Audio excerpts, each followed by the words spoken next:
July 10th, 2:47 p.m. A 36-year-old woman is dying somewhere on Table Mountain, Wyoming. Search and rescue says 6 hours minimum to reach her on foot. She doesn't have 6 hours. The temperature is dropping. Dehydration is setting in.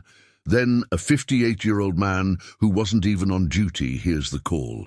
What Harrison Ford does in the next 37 minutes will save her life, and he'll spend the next 2 decades making sure nobody talks about it. Here is the story. Teton County, Wyoming. Jackson Hole Airport, July 10th, 2000, 2:43 p.m. Temperature 82 degrees Fahrenheit, clear skies, wind 12 miles per hour from the southwest. Harrison Ford stands in hangar number 7. He's wearing a faded blue flight suit, oil stains on the left sleeve. His hands are wrapped around a cleaning rag. He's wiping down the instrument panel of his Bell 407 helicopter. The aircraft costs $2.1 million, and he bought it himself, not for movies, not for publicity, for this. The radio on the wall crackles. Dispatch to all available units. We have a 1056 on Table Mountain Trail. Female hiker, 36 years old, last contact 8 hours ago. Mobile phone dead, no GPS signal. Ground search initiated. Estimated time to reach last known position, 6 hours. Ford stops wiping. His eyes move to the clock on the wall. 2:47 p.m. He calculates silently. 6 hours puts ground teams there at 8:47 p.m. Sunset in Teton County in July, 9:03 p.m., 16 minutes of daylight after they arrive. If they arrive on time, if they find her immediately, the radio continues. Temperature dropping to 45 degrees after nightfall. Subject is believed to be without adequate cold weather gear, requesting air support if available. Ford sets down the rag. He doesn't reach for the radio, doesn't call dispatch, doesn't ask for clearance. He walks to the helicopter, opens the pilot door, sits in the left seat. His hands move across the pre-flight checklist. Fuel, 37 minutes at current load. Battery charged, rotor cleared, oil pressure normal. Jake Daniels walks into the hangar. He's 52 years old, search and rescue coordinator, 23 years of experience. He sees Ford in the cockpit. "Harrison, you're not on the rotation today." Ford doesn't look at him. His fingers flip switches. The turbine engine begins to spool up. "Harrison, I'm serious. You're off duty. We can wait for the team." Ford's hand grips the collective. The rotor blades start to turn. Slow, then faster. The hangar fills with wind and noise. Jake steps back, puts his hand over his eyes to block the dust. He watches the Bell 407 lift off the concrete floor. 3 feet, 6 feet, 10 feet. The nose dips forward. The helicopter banks left, heads toward the mountains. Jake pulls out his radio. "Dispatch, this is Daniels. We have air support en route. Ford is in the air." The voice on the other end pauses. "Copy that. Ford wasn't on the schedule." "I know. Does he know the flight window?" Jake looks at the helicopter disappearing into the mountain range. He checks his watch. He knows. Silence. What Jake doesn't say is what he's thinking. Ford has 37 minutes of fuel to search 4,200 acres of wilderness. That's not enough time for a systematic grid search. That's barely enough time to cover the most likely zones.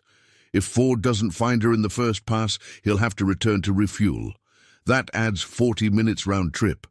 By then, it'll be 4:04 p.m. Ground teams will still be 2 hours out, and the woman will be 10 hours into exposure. Ford knows this. He's doing the math right now.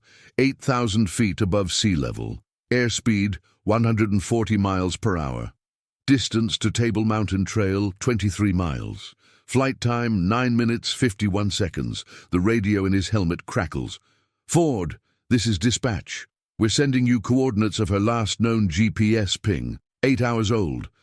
She could be anywhere within a 3-mile radius by now." Ford's jaw tightens. 3 miles, in mountain terrain, with trees, ravines, rock formations, shadows. searching for one person, one small, dehydrated, possibly unconscious person who might be lying under a tree or behind a boulder or in a creek bed. The helicopter climbs 2,000 feet, 3,000, 4,000. The air gets thinner, the engine works harder, fuel consumption increases. Ford watches the gauge. 34 minutes remaining. He reaches Table Mountain Trail at 2:57 p.m., exactly 9 minutes, 51 seconds after takeoff. Below him, wilderness, dense pine forests, grey rock faces, a narrow dirt trail barely visible through the canopy. No movement, no bright colors, no signal fires, nothing. Ford descends, drops the helicopter to 50 feet above the treetops, dangerously low for this altitude. The rotors create downdraft. Branches bend and shake below him. His eyes scan left to right. Right to left, looking for anything that doesn't belong. A backpack, a piece of clothing, a body, nothing. He follows the trail north. Fuel, 31 minutes. His speed drops to 40 miles per hour. Slower is better for spotting, but slower burns more fuel. He's trading time for visibility. It's not a fair trade. At 3:04 p.m., Ford sees something 200 meters west of the trail. Off the path, a flash of pink against brown earth. He banks hard left. The helicopter tilts 45 degrees. He circles the spot, descends to 30 feet. The pink object comes into focus, a backpack. It's lying on the ground, unzipped, contents spilled. Water bottles, energy bars, a rain jacket, all abandoned. Ford's hands tighten on the controls. A hiker doesn't abandon their pack unless they're in severe distress, disorientation, panic, heat stroke. All of them make people do irrational things, strip off clothes, throw away supplies, walk in circles. He hovers over the backpack, studies the ground. Looks for footprints, broken branches, any sign of which direction she went. There, 30 meters northwest. Vegetation is disturbed. Ferns are flattened. Branches are snapped at waist height. Someone pushed through there recently. Ford doesn't have time to land and check on foot. He has 27 minutes of fuel left. He follows the trail of broken vegetation, flies low. His rotor wash flattens more plants, makes it harder to track. But he has no choice. 50 meters, 100 meters. 150 meters, then he sees her. She's lying between two large boulders. Her body is motionless, face down, arms spread, one shoe missing. Her skin is burned red from sun exposure. Her hair is matted with dirt and sweat. Ford's altimeter reads 8,400 feet. The terrain around her is too steep for landing. Boulders on 3 sides, trees on the 4th. No clearing, no flat ground, no space for a helicopter. The radio crackles. "Ford, what's your status?" He doesn't answer immediately. His eyes move across the terrain, calculating, measuring. There's a small ridge 60 meters south. It's narrow, maybe 15 feet wide, covered in loose rocks. A 40-degree slope. Not a landing zone by any definition, but it's the only option. "I have visual on the subject. She's unconscious. I'm setting down." "Copy. Ground support is still 4 hours out. Do you need medical?" Ford switches off the radio. He maneuvers the helicopter toward the ridge. The Bell 407 weighs 3,200 pounds, fully loaded. The ridge looks like it might support half that. Wind gusts hit the fuselage. The helicopter shakes. Ford compensates, adjusts collective, adjusts pedals. The landing skids make contact with the rock surface. The helicopter tilts. Ford holds it steady with collective input. The skids scrape. Rock fragments tumble down the slope. The aircraft is at a 20-degree angle. Not stable, not safe, but down. He shuts off the engine. The rotors slow. Stop. Silence. Ford opens the door, steps onto the rocks. His boots slide slightly. He steadies himself, pulls a medical kit from the rear compartment, a space blanket, 2 bottles of water. He walks carefully down the slope toward the woman. She doesn't move as he approaches. He kneels beside her, checks her pulse, weak but present. Her skin is hot, severely dehydrated. He rolls her onto her back. Her eyes flutter but don't open. Her lips are cracked and bleeding. "Can you hear me?" No response. Ford wraps the space blanket around her, tips water onto her lips. Most of it runs down her chin. A few drops make it into her mouth. She swallows reflexively. That's good. Swallowing means the brainstem is still functioning. He looks back at the helicopter, then at the woman. She weighs maybe 130 pounds. The ridge is 60 meters away, uphill, on loose rock. At 8,400 feet elevation, Ford is 58 years old. He lifts her, one arm under her shoulders, one arm under her knees. She's dead weight. Her head lolls against his chest. He starts walking, 10 meters. His breathing gets heavy. The thin air makes everything harder. 20 meters. His legs burn. 30 meters. He stops, sets her down gently, catches his breath, picks her up again. 40 meters. 50 meters. His heart is pounding. 55 meters. He reaches the helicopter, opens the passenger door, maneuvers her into the seat, straps her in. Her head tilts forward. He adjusts it so her airway stays open. Ford climbs into the pilot seat. His hands shake slightly, not from fear, from exertion. He waits 10 seconds, forces his breathing to slow. Then he starts the engine. The rotors spin up. The helicopter lifts. The skids leave the unstable ridge. Ford banks toward Jackson Hole. Checks the fuel gauge. 18 minutes remaining. The hospital is 23 miles away. 22 minutes at cruise speed. He's 4 minutes short. He pushes the collective forward. The nose drops. The helicopter accelerates. 150 miles per hour. 160. 170. The engine screams. The fuel gauge drops faster. The radio comes back on. "Ford, dispatch. We show you inbound. Do you have the subject?" "Affirmative. She's critical. Alert St. John's emergency. Severe dehydration. Possible heat stroke. ETA 14 minutes. Copy. They're standing by."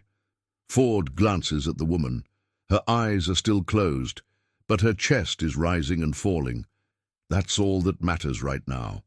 The helicopter crosses the valley. Jackson Hole appears in the distance. The hospital is on the north side, a red H painted on the roof. Ford descends fast, too fast by normal standards, but time matters more than protocols right now. The fuel warning light comes on. 8 minutes remaining, 7 minutes, 6. The hospital rooftop fills his windshield. Ford flares hard. The nose comes up. The helicopter shudders. The skids touch concrete. He cuts the engine immediately, saves the last 3 minutes of fuel. The rooftop door bursts open. 4 paramedics run out with a stretcher. They pull open the passenger door, unstrap the woman, lift her onto the gurney. 1 paramedic checks her vitals. Another starts an IV. They move fast. One of them looks at Ford. "You're the pilot?" Ford nods. "You just saved her life." Ford doesn't respond. He watches them wheel her through the rooftop door. It closes behind them. The roof is empty now, just Ford and the helicopter. He sits there for 3 minutes. Then he refuels, files the post-flight report, writes in the notes section, "Routine medical transport, subject stabilized and delivered to St. John's Medical Center." He doesn't mention the ridge landing, doesn't mention the fuel margin, doesn't mention carrying her 60 meters uphill. Routine medical transport. Jake Daniels arrives at the hospital 40 minutes later. He finds Ford in the hangar, cleaning the helicopter. "Harrison." Ford keeps wiping the control panel. "The woman you pulled out. Sarah Chen, nurse from Boise. They're saying she wouldn't have made it another 2 hours. Ford nods, keeps cleaning. "The local news wants to do a story. They're calling you a hero." Ford stops, sets down the rag, looks at Jake. "Tell them no." "Harrison, people should know. Tell them no." Jake studies Ford's face, sees something there. Not modesty, something else, something harder to name. "All right, I'll handle it." Ford picks up the rag again. Goes back to cleaning. Jake watches him for a moment longer, then leaves. What Jake doesn't understand yet is what Ford learned years ago. The difference between performing heroism and living it. between doing something because cameras are watching and doing it because someone needs help. Ford has been famous since 1977, 43 years of interviews, premieres, paparazzi, magazine covers. He knows what fame does. It turns moments into content. It turns people into stories. It turns rescues into marketing opportunities, and some moments aren't for sale. Sarah Chen wakes up 4 hours later. She's in a hospital bed, IV in her arm, oxygen in her nose. Her throat feels like sandpaper. A nurse notices her eyes opening. "You're awake. How do you feel?" Sarah's voice comes out as a whisper. "What happened?" "You were rescued. A helicopter pilot found you on Table Mountain. Brought you here." "Who?" The nurse hesitates. "Someone who didn't want credit." Sarah's memory is fragmented. She remembers getting lost, remembers the panic, remembers abandoning her pack, remembers lying down between rocks because she couldn't walk anymore. Then nothing. Then waking up here. "I need to thank them. He didn't leave contact information." "What's his name?" The nurse looks uncomfortable. "I'm not supposed to say." "Please." The nurse leans closer, lowers her voice. "Harrison Ford, the actor. But he made it very clear he doesn't want any attention for this, so please don't." "Harrison Ford?" Sarah's eyes widen. She's seen every Indiana Jones movie, every Star Wars film, but the man who saved her wasn't a character. He was just a pilot who heard a call. 2 weeks pass. Sarah is released from the hospital. She goes home to Boise, tries to return to normal life, but she can't stop thinking about it. She writes a letter. The address takes 3 days to find. Ford's management company. She sends it there. The letter is simple. "Mr. Ford, my name is Sarah Chen. On July 10th, you saved my life on Table Mountain. I don't know why you didn't want recognition. But I need you to know, I have a 6-year-old daughter. Because of you, she still has a mother. Because of you, I get to see her grow up. Thank you. If you ever need anything at all, please let me know. Sarah." She waits for a response. None comes. 3 months later, she tries again, sends another letter. Includes a photo of her daughter. Writes about how she's explained to her daughter what happened, how she's teaching her daughter about real heroes versus movie heroes. No response. A year passes, then 2, then 3. In 2003, Sarah gives birth to a son. When the nurse asks for the name, Sarah doesn't hesitate. "Harrison. His name is Harrison." Her husband looks at her. "After?" "Yes." He nods. He understands. The boy grows up not knowing Sarah why waits he until has he's his old name. Enough to understand. 7 years old, 2nd grade. He comes home from school one day asking about heroes. They're studying firefighters and police officers in class. Sarah sits him down. "Harrison, I want to tell you about your name." She pulls out an old photo. It's blurry, taken from a hospital window. A Bell 407 helicopter on the roof. You can barely see the pilot inside. "When I was younger, I almost died. I got lost in the mountains." And this man, he wasn't supposed to be working that day. He heard the call anyway. He flew up there, found me, carried me, saved my life. Like a superhero.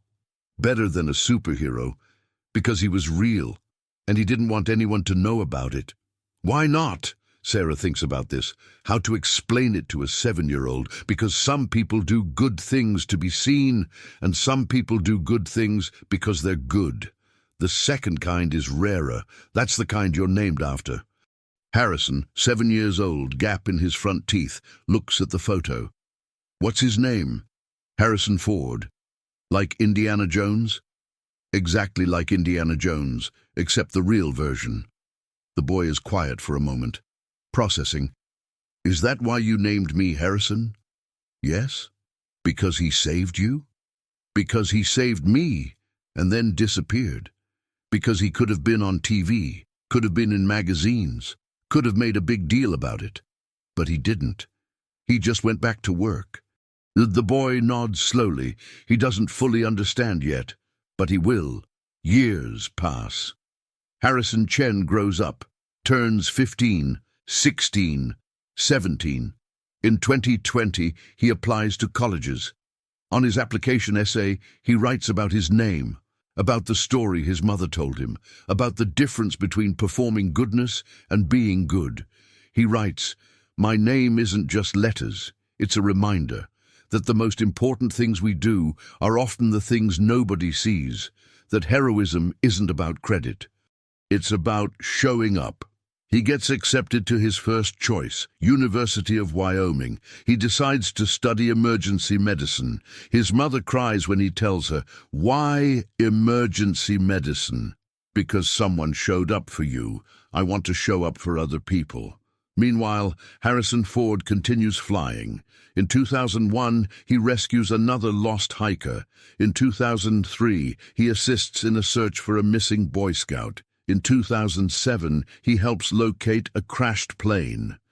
In 2017, at age 75, he participates in his last official rescue mission. The count, unofficially, 17 missions. 17 times he dropped everything. 17 times he flew into dangerous conditions. 17 times he brought someone home. The media coverage of these rescues, minimal. Ford refuses interviews, declines photo ops.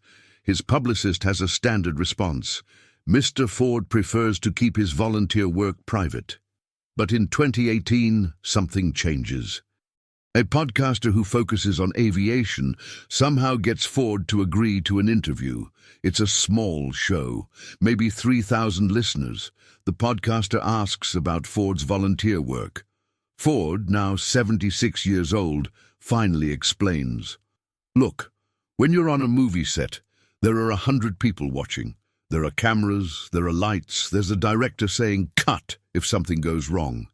It's controlled. It's entertainment. When you're in a helicopter over the mountains looking for someone who's dying, there are no cameras, there's no director. There's no second take. It's not entertainment. It's a person's life," the podcaster presses. "But don't you think people would be inspired by knowing about what you do?" Ford is quiet for several seconds. "Inspiration is cheap. Social media is full of inspiration. What people need isn't more inspiration. It's more people who do the work when nobody's watching." The interview gets transcribed, posted on a small forum for aviation enthusiasts. It gets 147 views. Then it disappears into the internet. Sarah Chen finds it in 2019. She's 55 years old now. She listens to the interview 3 times. She finally understands why Ford never responded to her letters, not because he didn't care, but because to him, responding would make it about recognition. And it was never about that. She writes one more letter, the last one. "Mr. Ford, I found your interview about volunteer work. I understand now. You didn't want thanks. You wanted to do the work. I respect that. I won't contact you again. But I need you to know, my son Harrison graduated college last year. He's in medical school now. He wants to be an EMT. He told me he wants to be the kind of person who shows up. That's your legacy, not the movies. This, Sarah." She sends it. This time something comes back, not from Ford, from his assistant. A single line. "Mr. Ford received your letter. He asked me to tell you. Your son has a good name. Make sure he lives up to it." Sarah frames the note. "Today, 23 years after the rescue, there's a plaque at Jackson Hole Airport. It's small, easy to miss unless you're looking for it. It lists volunteer search and rescue pilots who have served Teton County. Harrison Ford's name is there, along with 14 others. No special designation, no star, no mention of his fame, just Harrison Ford. Volunteer pilot, 2017, 17 missions. Sarah Chen visits the plaque once a year, July 10th, the anniversary. She brings flowers, leaves them at the base. Nobody questions it. Nobody knows her connection. Her son Harrison graduates medical school in 2023. He's 20 years old, top of his class. He accepts a position as an EMT in rural Wyoming. His mother asks him why Wyoming. Because that's where it happened, where someone showed up for you. I want to be there. In case someone needs someone to show up for them. He starts work in January 2024. 6 months in, he gets his first solo call. A hiker lost on Table Mountain. Harrison drives to the coordinates, hikes in with emergency gear, finds the hiker, a 42-year-old man, dehydrated, disoriented. Harrison stabilizes him, calls for helicopter evacuation, stays with him until help arrives. The man asks his name. Harrison. Like the actor? Yeah, like the actor. The man nods. Doesn't know the full story, doesn't need to. After the rescue, Harrison Chen calls his mother. I understand now. Understand what? Why you name me this? Why it matters? I felt it today, when I found him. It wasn't about me, it wasn't about credit. It was just about showing up. Sarah is crying, not sad tears, the other kind. Your name is your name, but what you do with it, that's up to you. I know, and I know what I want to do with it. Have you ever seen someone do something good, really good, and then refuse to talk about it? Have you ever wondered what kind of person does that? Not because they're modest, but because they understand something most of us don't. That the moment you turn heroism into content, it stops being heroism. It becomes performance. Harrison Ford understood that. For 17 years, he flew into mountains. He searched for people. He brought them home. And then he went back to his hangar, cleaned his helicopter, filed his reports, went home. No press conferences, no inspirational Instagram posts, no TED Talks about the importance of service. Just work. Quiet, consistent, invisible work. Because some people chase legacy, and some people leave it behind without trying. Sarah Chen is 60 years old now. Her son is saving lives. Her daughter is a park ranger. Both of them understand something their mother taught them. The best things we do are often the things nobody sees. And maybe that's the point. The world sells us a version of heroism that's loud, dramatic, performed. But the real version, the one that actually saves lives, is quieter. It's hearing a call on your day off and starting the engine anyway. It's carrying someone 60 meters uphill when you're 58 years old and your legs are screaming. It's refusing interviews because the story isn't about you. Hollywood made Harrison Ford famous for pretending to be a hero. But Wyoming made him real, for actually being one. The difference is everything, and unfortunately, they don't make men like Harrison Ford anymore.